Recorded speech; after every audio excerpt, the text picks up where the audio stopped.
ከዚህ በመቀጠል ሰጤ ዘመን ወቅታዊ ዘገባ እንመለከታለን። ጠቅላይ ሚኒስትር ቤንያሚን ኔታንያሁ እንዲያው በችኮላና በድንጋጤ አይነቱም ከአሜሪካ ፕሬዚዳንት ዶናልድ ትራምፕ ጋር ተገናኝተው ለመነጋገር 2 ሳምንት አቅደው ነበረ። ግን አስቀድመው እነሆ ዛሬ ወደ ዋሽንግተን ሄዱና ከነገ ሮብ ተገናኝተው በኢራን አስጊነት በተመለከተ ይወያያሉና እሳቸው በነገ ከትራምፕ ጋር የሚያደርጉት ውይይታቸው እንዲያው ምን ይጠበቃል?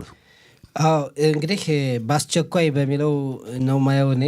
ምክንያቱም ሀገራዊ ጉዳይ አስቸኩሏቸው ሄዱ ብዬ ነው ማስበው እና ደንግጠው አይመስለኝም አንተ ካልከው እና የእሳቸው ዋና ጉብኝት ወይም ደግሞ ለስራ ጉዳይ የሚሄዱበት ኢራንና አሜሪካ ውይይት እያካሄዱ በመሆኑ ኢራንና አሜሪካ አሁን እያካሄዱ ባሉት ውይይት ደግሞ የግድ ሀገራዊ ጉዳዮች አሉ እስራኤልን የሚመለከት። ኢራን እንግዲህ ያው ትልቁ ዓላማዋ ከ40 ዓመት በላይ በአያቶላዎች አስተዳደር ስትሰራበት የቆየችው እስራኤልን ለማጥፋት ነው። ማንም ሀገር በዛ አካባቢ ኢራንን ተቃውሞ እሷንን ለማጥፋት የሚጥር አካል ኖሮ አይደለም የባሊስቲክ ሚሳኤል እቅዷን የኒውክሌር ጦር መሳሪያ ባለቤት ለመሆን የድሮን መሳሪያዎችና የተለያዩ ሌሎች መሳሪያዎችን እያመረተች የነበረውና ባለፈው በሰኔ ወር እርምጃ ከተወሰደበት ሁኔታ በኋላ የተወሰነም ቢሆን ጉዳት የደረሰበትና ይሄ ሁሉ እስራኤልን ለማጥፋት የአያቶላ አስተዳደር የያዘው እቅድ ነውና ይሄን ደግሞ እስራኤል የምታስቀርበት ጥሩ አጋጣሚ ተፈጥሯል። ምክንያቱም የአያቶላ አስተዳደርን በመቃወም ህዝቡ ያው ሰላማዊ ሰልፍ ሲያደርግ ነበር። ያንን ተከትሎ አሜሪካ ለኢራን ህዝብ ቃል ገብታ ነበረ። የኢራንን ህዝብ የአያቶላ አስተዳደር ወይም ደግሞ የአብዮታዊ ዘብ አባላት ጉዳት ካደረሱበት ጣልቃ እንገባለን ብለው ነበር ፕሬዝዳንት ትራምፕ እና ያ ግን ሳይሆን ቀረ፣ ጣልቃ ሳይገቡ ቀረ። እንደገና ውይይት ተጀመረ። በውይይቱ አሜሪካና ኢራን መቀራረባቸውን ሲያስተውሉ የእስራኤሉ ጠቅላይ ሚኒስትር ይህ ጉዳይ እስራኤል እንደምትፈልገው ላይሄድ ይችላልና አሁን ሄጄ ትራምፕን ማሳመን አለብኝ፣ እኔ በእኛ ሁኔታ ያለውን ሁኔታ እንዲመለከቱ ማድረግ አለብኝ ከሚል አንጻር ነው ዛሬ እንግዲህ በዚህ በጽዮን ክንፍ በተሰኘው አውሮፕላን ወደ ዋሽንግተን እያቀኑ ያሉትና እስራኤል የምትፈልገውን ሁኔታ ለትራምፕ አቀርባለሁ ነው ያሉ ጠቅላይ ሚኒስትር እዚህ ናትባግ ቤንጎሪዮን ዓለም አቀፍ ሰጤ ዘመነ ትክክል ነህ። እኔ ባነሳው ጥያቄ ላይ ጠቅላይ ሚኒስትር ቤንያሚን ኔታንያሁ በድንጋጤ በአስቸኳይ ወደ አሜሪካ ሄዱ። 2 ሳምንት ተብሎ ነበረ። ግን በተቻኮለ ሁኔታ በድንጋጤ የሄዱበት ምክንያት ሲለው በኋላ ይሉታል በዕብራይስጥ ቃል።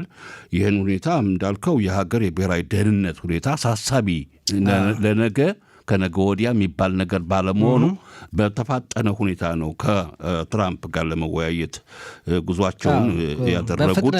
ነገሮቹ ሳይቀያየሩ አሜሪካ አቋም ሳትይዝ ይሄ መሆን አለበት ብለው ለማሳመን ነው ትልቁ ጥረታቸውና እርሳቸውን በግል የሚያስደነግጥ የለም ሀገራዊ ጉዳይ ነው የሚለውን ሀሳብ ነው ለማቅረብ የፈለግኩት እኔ።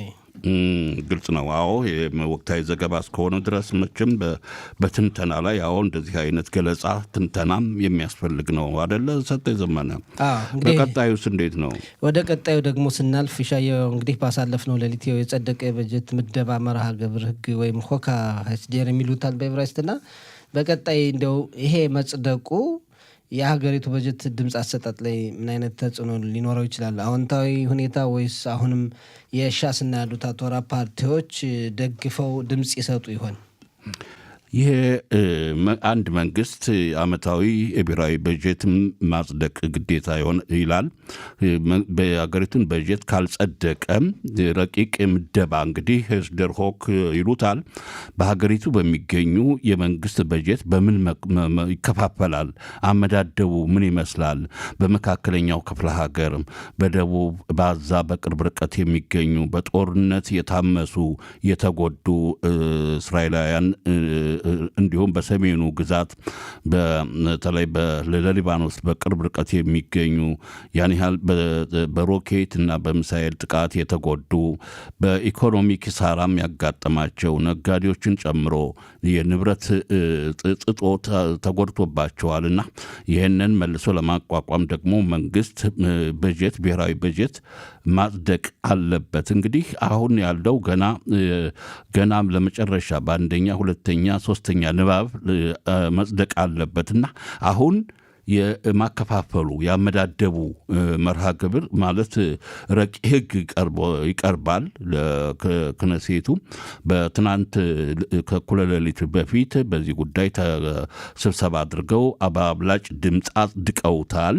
የድልደላ የበጀት አከፋፈሉ ሁኔታ በተመለከተ ይሄ ደግሞ ችግር የሆነው የተሳሰረ የሆነው በጥምር መንግስት አባላት የሀሬዲም የሃይማኖት አጥባቂ ፓርቲዎች ደግሞ የራሳቸውን አባላት የራሳቸው ጥያቄ ወጣቶች ሃይማኖት ኦሪት መጽሐፍ ትምህርት የሚማሩ እነሱም ኦሪት መጽሐፍ መማር እንጂ ውትድርና ማገልገል የለባቸውም ከውትድርና አገልግሎት ነፃ መሆን የሚል ጥያቄ አቅርበዋል። ያን ደግሞ መጽደቅ አለበት፣ በክነሴቱ ቀርቦ መጽደቅ አለበት። አሁን ይህ ሁኔታ የፖለቲካ ቀውስን አስቸግሯል። አሁን ለጊዜው ግን እነሱ እያሉ ያሉት ምንድነው የሀሬዲም የክነሴት አባላት አሁን ሌሎቹ የሚያቀርቡት አዳዲስ ረቂቅ ህጎች አሉ አይደለም ለክነሴት። አሁን ግን ይሄ የኛ ጥያቄ ያወንታ መልስ ካልተሰጠ ለአዳዲስ ረቂቅ ህግ እንግዲህ ድጋፍ ድምፅ አንሰጥም እያሉ ነው። አሁን እዚህ ላይ የሻስና ያሉት አቶራ ፓርቲዎች ይህንን ህግ ትላንትና ሌሊት የጸደቀውን የደገፉበት ምክንያት አንደኛ በዚህ ሆካኪውስ በተባለው በዘመቻው ህግ አንዳንድ አስገዳጅ ሁኔታዎች አሉ። ውትድርና አገልግሎት የማያደርጉ አካላት ላይ የተለያዩ ማዕቀቦች እንዲጫኑ እንዲሰጡ ወይም ማዕቀቦች እንዲጣሉ የሚደረገው ነገር እንዲቀር እንዲሰረዝ ጠይቀዋልና ምናልባት አሁን በበጀቱ ዙሪያ እንግዲህ ከመግባባት ላይ ከደረሱና አሁን ባለው ሁኔታ በጥምሩ መንግስት ውስጥ ያሉ አካላት መግባባት ካለ በጀቱም የሚጸድቅበት ሁኔታ አለ ማለት ነው። ካልሆነ ደግሞ እንግዲህ በጀቱ ለሁለተኛና ሶስተኛ ጊዜ ድምፅ አሰጣጥ ካልጸደቀ ወደ ምርጫ የምንሄድበት ሁኔታ አለ። ወሳኝ ጊዜያት ነው አሁን ያለ ነው። ሌላው ወቅታዊ ዘገባችን ሰጤ ዘመነ ወደ ሌላ ወጣ ስድል ደግሞ የኢራን በእስራኤል ላይ መዛቷን እንደቀጠለች ነው። ቀደም ሲል በዜና ወጃም ዋና ከተማ ቴህራን የውጭ ጉዳይ ሚኒስትር ቃል አቀባይም ዝቷል። እስራኤል በኢራን ላይ ወታደራዊ የማጥቃት እርምጃ ከወሰደች ከዚህ የከፋ አጻፋ እንፈጽማለን፣ ምላሽ እንሰጣለን በማለት ዝቷል፣ ፎክሯል። ይህን በተመለከተስ እንዴት ይታያል? የእስራኤል ቅድመ ዝግጅት የመከላከያ ሰራዊታችን ያለው ቅድመ ዝግጅቱም እንዴት ይታይ ይሆን?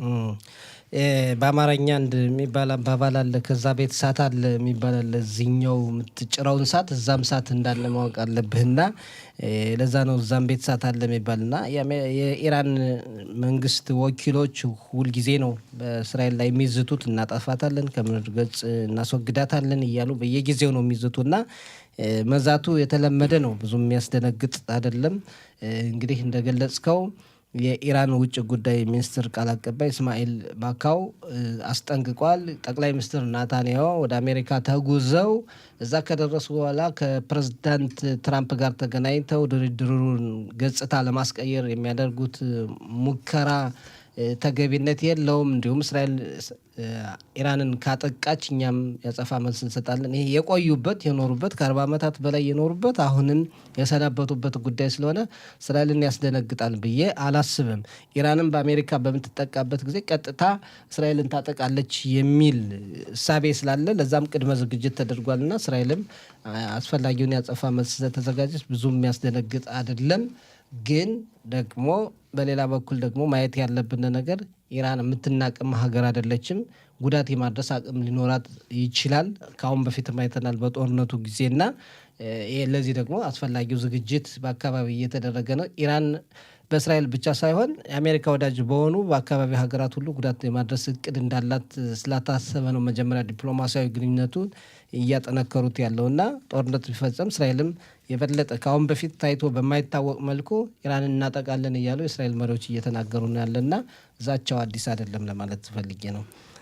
ወደ ሌላው መጨረሻው ወቅታዊ ዘገባችን ስናልፍ እንግዲህ ሻያው በዓለም መልካም አስተዳደር የሚለካው ተቋም እስራኤል እንግዲህ 62 ነጥብ ሰጧታል እና አሁን በአሁኑ ሰዓት ደረጃዋ 35 ነው። እንግዲህ ባለፈው ዓመት ከነበረው 2 የቀነሰችበት ሁኔታ ይህም መልካም አስተዳደር እየተባባሰ የሄደበትን ሁኔታ የሚያሳይ ነውና እንዴት ትመለከተዋለህ?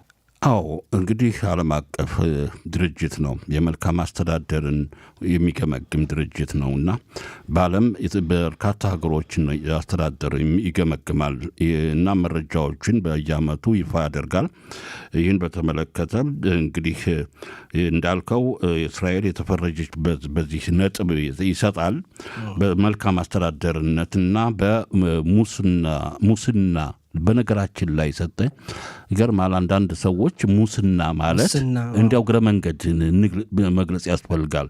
ሙስና የሚለውን ቃል በዜና ወጃ እንጠቀምበት። ሙስና እኔ እንደገባኝ እንግዲህ የእምነት መጓደል፣ የስልጣን ብልግና፣ አላስፈላጊ ከህግ ውጭ አንድ ባለስልጣናት ያሉ ከነሱ የማይጠበቅ እምነትን በማጓደል ወንጀል ነክ ድርጊት የመፈጸም የመሳሰሉ በአጠቃላይ ሙስና ማለት ነው።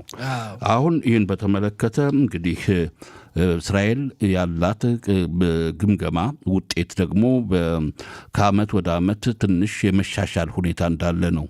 ግን ብዙም መሻሻል የለም። ምክንያቱም ደረጃዋ የቀነሰበት ሁኔታ ነው። እንግዲህ 64 ነጥብ ባለፈው ተሰጥቷት የነበረው በዚህ ዓመት 62 ነጥብ ነው የተሰጣት። ይሄ የዓለም ሀገራትን ግልጽነት ቅድም እንዳለ የአሰራር ሁኔታ የዲሞክራሲ ሁኔታ የሚገመግመው አካል በዚህ በእንግሊዝኛ ምህጻረ ቃል ሲፒአይ ወይም ደግሞ ፐርሴፕሽን ኢንዴክስ ኮራፕሽን እየተባለ ይጠራል እና 182 ሀገራትን ነው የገመገመው እና ባለው ነጻነት ያለውን የዲሞክራሲ ሁኔታ ነው የተሻለ ተብሎ ጥሩ ነጥብ የተሰጣቸው ዴንማርክ፣ ፊንላንድ እና ሲንጋፖር እንዲሁም ኒውዚላንድ ናቸው።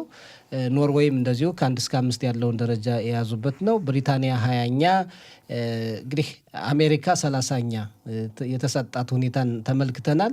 እስራኤል ደግሞ 35ኛ። በመጨረሻዎቹ ደረጃዎች የሚገኙት ደቡብ ሱዳን 182ኛ፣ 182 ሀገራት ነው የተገመገሙ።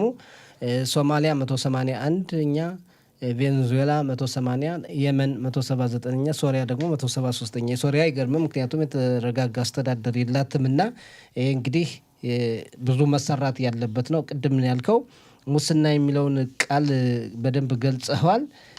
በፊት ጉቦ መቀበል ይባል ነበር። አሁን ደግሞ ብዙ ብልሹ አስተዳደሮች በገንዘብ መቀበል ብቻ ነበረ መጥፎ አስተዳደር መስሎ የሚታየን ጉቦ መቀበሉ። አሁን ግን ስልጣንክን አግባብነት በሌለው መልኩ መጠቀም ላይም ሆነ መንግስት ቦታ ላይ ሆነ ህጋዊ ያልሆኑና በህግ ማስኬዱ ህጎችን መደንገግና ለአስተዳደሩ እንዲመችህ የማድረግ ብዙ ነገሮች የሚገመገሙበት ሁኔታ አለና መሻሻል የሚገባው ነው። ለወደፊት እንግዲህ የምናየው ይሆናል።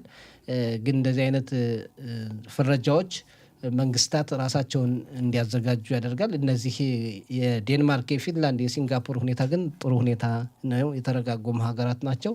ይሄ ነው ያለው። ሻያው እንግዲህ ኮራፕሽን አልከው። ኮራፕሽን በእንግሊዝኛ ቃል እግረ መንገዳችን አንዳንድ በተደጋጋሚ የጠየቁ ሰዎች ሙስና ምንድን ነው ብለው ስላሉ አሁን በእንግሊዝኛ ጨመርከው። ቀደም ሲል ኮራፕሽን በእንግሊዝኛ ሲባል ደግሞ በአማርኛ ደግሞ ያው ሙስና ብለነዋል። በዕብራይስጥ ደግሞ ሽሂቱት ሽልጦኒት ይሉታል።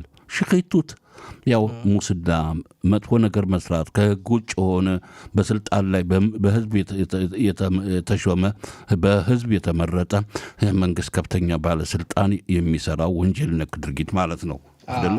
መልካም አስተዳደር እንዲኖር እንግዲህ በእስራኤል የሚታገል አካል አለ። ለማንኛውም ይህን ይመስላል።